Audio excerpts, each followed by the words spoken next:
welcome to the Deep Dive. Today, we're going to be talking about Tim Burton's Batman Returns.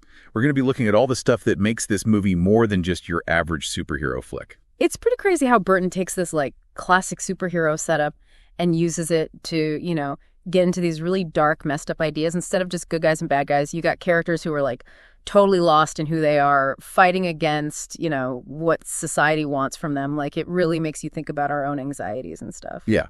So let's break down this whole duality thing, right? We see it with Bruce Wayne and Batman, obviously. But then there's also Selina Kyle turning into Catwoman. Yeah. And then there's Oswald Cobblepot, the Penguin. He's stuck between wanting to be accepted, but also, going full-on villain. Right. And the cool thing is, Burton doesn't just tell us about this duality stuff through the story. It's built into the whole look of the film. You got masks, mirrors, transformations happening all over the place. It's he's constantly reminding us that nothing is what it seems, We all got masks we're wearing. And those masks aren't just literal masks, right? These characters are hiding who they really are, even from themselves. It's so obvious in Selina Kyle's story. On the surface, her becoming Catwoman seems, empowering. She even says, "I am Catwoman, hear me roar."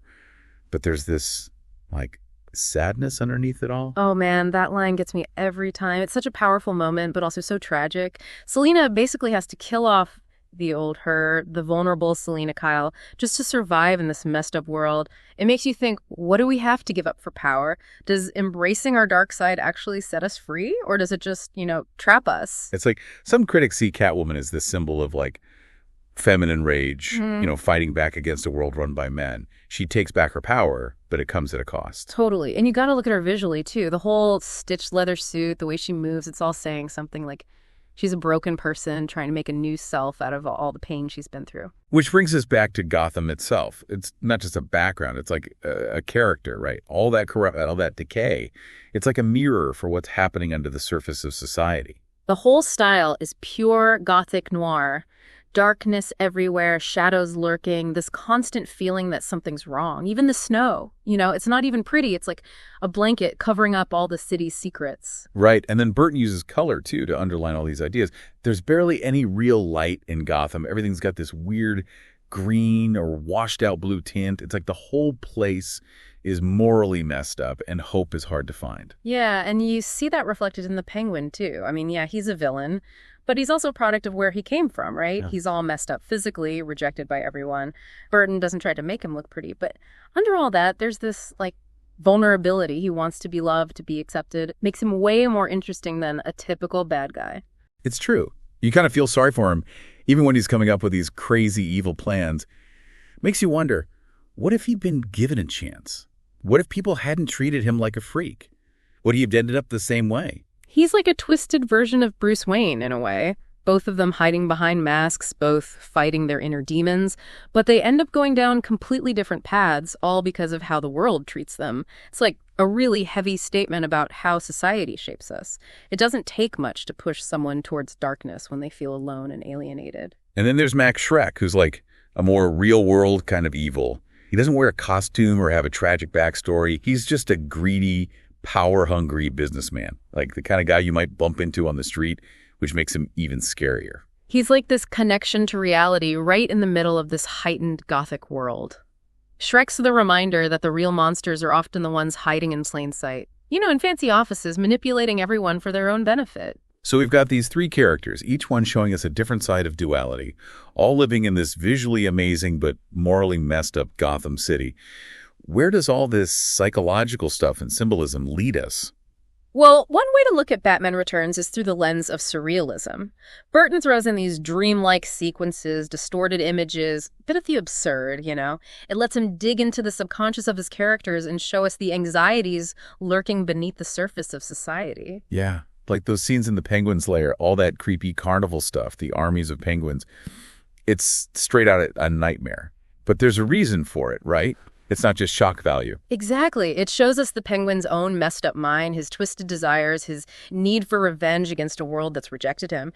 And on a bigger level, it taps into this feeling of unease. The fear that underneath all the order and respectability, there's this dark, primal chaos just waiting to explode. It's like Burton is using surrealism to hold up a funhouse mirror to our own world.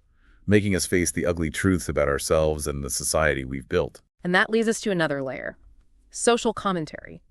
Batman Returns is set in this fantasy world, but it's also reflecting the anxieties of the early 90s. Corporate greed, environmental damage, cities falling apart. You see all of that in Gotham. Shreck's ruthless businesses, the pollution from the power plant, the rich getting richer while everyone else struggles. It's like Burton takes these real-world fears and cranks them up, distorting them through this Gothic expressionistic lens. He creates a world that's both familiar and disturbing, a world that makes us ask, who are the real villains? And can anyone find redemption in all this darkness? That's what makes Batman Returns so captivating, right? It's not just about superheroes. It's about identity, morality, what holds society together, all wrapped up in this visually stunning, psychologically intense package. Exactly. It sticks with you long after you've seen it, making you think about the world around you and the masks we all wear. We've been digging into all the themes and symbols in Batman Returns. And it's obvious Burton's a visual genius, right? But what makes his style so effective? It's kind of crazy how he creates this world that's totally out there, but also feels real, Mm-hmm. Gotham's like this nightmare version of our own world, but the characters, their problems, it all hits home. Yeah, it's that mix, that push and pull between what we know and what freaks us out that makes his films so cool. Think about those first shots of Gotham. The buildings all Gothic and towering, the darkness everywhere, the snow coming down like ashes from a fire. It's beautiful, but also kind of messed up. Totally sets the mood for a story about hidden identities, dark secrets, all that stuff lurking beneath the surface. Exactly. Burton's Gotham isn't just a setting, it's like a mirror for what's going on inside the characters. And then you've got all these specific details, like the architecture, the arches, the gargoyles, all those winding streets. It creates this feeling of being trapped, like the characters are suffocating. It's like the city itself is a cage, right? Oh. A physical representation of all the rules and expectations that are holding these characters back. You got it. And that feeling of being trapped, it gets even stronger with the lighting, the shadows, those weird camera angles. It makes the whole world feel off balance, like reality's gone a little crazy. Yeah, it's like we're seeing into their minds. Yeah. Yeah. Experiencing the world through their messed up perspectives. And that's where Burton brings in the surrealism. Think about those dream sequences, like the Penguin remembering when he was abandoned as a baby, or Catwoman dying and coming back to life. They blur the lines between what's real and what's not, so Burton can explore the darker side of what drives these characters. Those scenes are so intense, so visually jarring. They stay with you even after the movie's over. That's the power of surrealism, right? It digs into our deepest fears and desires, showing us how messed up and chaotic things can be, even when we think we're being rational. And speaking of messed up, we can't forget about the humor in Batman Returns. I mean, it's a dark, Gothic film for sure, but there are these moments of unexpected wit, That humor's crucial. It keeps the movie from getting too serious, too over the top. Plus, it highlights how absurd the whole situation is. Like that scene where the Penguin crashes Max Shreck's party. He's demanding to be recognized as the rightful leader of Gotham. It's funny, but also scary. Yeah, that scene totally nails Burton's style, mixing humor and horror. He's satirizing politics and social climbers, but he's also showing how dangerous it is to give power to the wrong people. Reminds us that sometimes the scariest villains are the ones who blend in, the ones who use the system to get what they want, no matter who gets hurt. Right. And that brings us to another important part of Burton's visual storytelling, the costumes. Each outfit is designed to tell us something about the character's personality and their role in the story. Like Catwoman's stitched leather suit, it's both sexy and dangerous, showing her transformation from this shy secretary to a total badass vigilante. The whip, the mask, the claws, it all screams power, like she's embracing her wild side. It's an iconic costume, no doubt. And it's not an accident that it's become so popular. It captures that double-sided nature of Catwoman. She's fragile, but strong, sensual, but fierce. And then you have the Penguin. With that creepy makeup, his messy clothes, and that umbrella he always carries, he's like a walking symbol of how society rejects people who are different. His looks are a reflection of his twisted mind. The umbrella itself is interesting, right? It's like a metaphor. It represents his disability, but it's also a weapon, something he uses to show he's in control. Like an extension of how he sees himself. a tool to help him move through a world that's afraid of him, that rejects him. And Batman, well, his suit is intimidating, powerful, but it also shows how isolated he is. It's like a physical reminder of the burden he carries, being both Bruce Wayne and Batman. He's trapped inside that armor, both literally and figuratively. He can't fully be either Bruce Wayne or Batman. And then there's the fact that Burton uses practical effects. Batman Returns was made before CGI was a big thing, so they had to be more inventive. And the results are amazing. The Batmobile, it's like a work of art. Sleek, powerful, totally matches Batman's personality. Oh, and the penguins. They use real penguins on set. It adds this level of, craziness and unpredictability. It's crazy how Burton can mix these fantastical elements with realistic stuff. He creates a world that's believable, but also surreal. And that's why Batman Returns is such a special film. It's visually stunning, it's a psychological thriller, and it's a commentary on society, all in one. So we've been digging into this dark, Gothic world of Batman Returns, and one thing that really gets me is how Burton uses music to, crank up the emotions. Oh, yeah, totally. Danny Elfman's score, it's not just background noise. It's like another character in the movie weaving in and out of the story and helping us understand these, messed up characters even better. I'm especially into how Elfman uses different themes for each character, to show their inner struggles. The Penguins theme, for instance, it's this twisted kind of carnival-sounding waltz. Fits perfectly with his warped mind, his wanting to be accepted. It's playful, but also creepy. Yeah. Just like him, right. And then you got Catwoman's theme, all slinky and jazzy, showing off her newfound power and, owning her sexuality. It's cool how Elfman uses those clashing notes and unexpected chord changes to create this feeling of tension, thinking that something bad's going to happen. You're always waiting for the other shoe to drop. That's his thing. He's not afraid to make the audience uncomfortable, to build suspense and dread with the music. And then there's Batman's theme, all brooding and heroic, showing his fight between wanting justice and his own inner darkness. And that theme changes as the movie goes on, right? Yeah. Gets more sad and introspective as Batman deals with the consequences of his actions. Elfman's score is a perfect example of how music can take a film to another level. It's not just a visual spectacle anymore. It's like a full-on emotional experience. Speaking of emotional experiences, one of the things that makes Batman Returns so gripping is how it really dives into the psychology of the characters. They're not just, dudes in costumes.